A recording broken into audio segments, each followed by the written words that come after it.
আসসালামু আলাইকুম। এই হইল আমার কদু গাছ।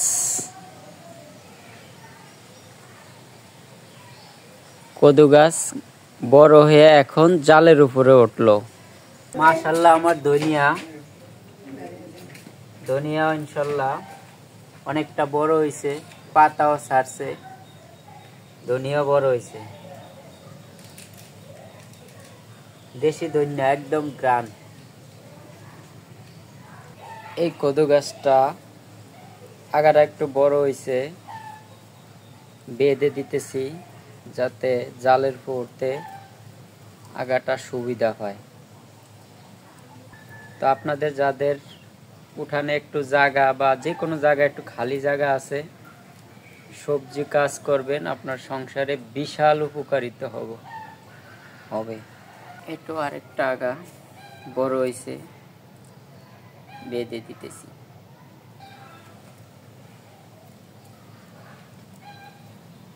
এটা একটা টমেটোর চারা, মাশাআল্লাহ দেয়, তাও বড় হয়েছে, বেঁধে দিচ্ছি যাতে সাপোর্ট পায়। মাশাআল্লাহ দে করলা গাছ, এটা হইলো সিনা গাছ, বেগুন গাছ, এটো বেগুন গাছ, টমেটো গাছ, কদু গাছ, বেগুন গাছ, কদু গাছ। ইনশাল্লাহ এই যে কদু গাছ বড় হয়ে জালের উপরে উঠছে, মাশাআল্লাহ দে, দোয়া করবেন।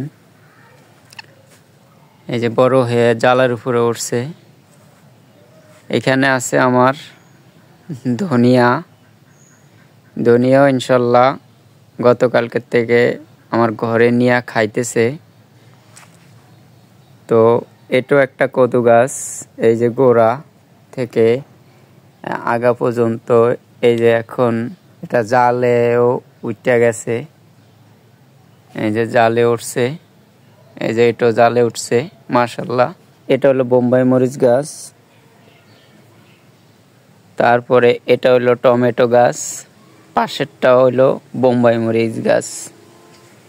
এখানে আছে 12 মায়া সিটকি মরিচ গাছ, যেটা আমরা সবসময় কাঁচা মরিচ হিসাবে ব্যবহার করি।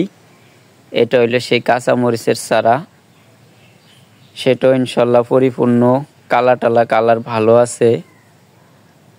এটাও কাঁচা মরিচের চারা। ভিডিওটি ভালো লাগে চ্যানেলটি সাবস্ক্রাইব করবেন যদি ইউটিউবে দেখে থাকেন।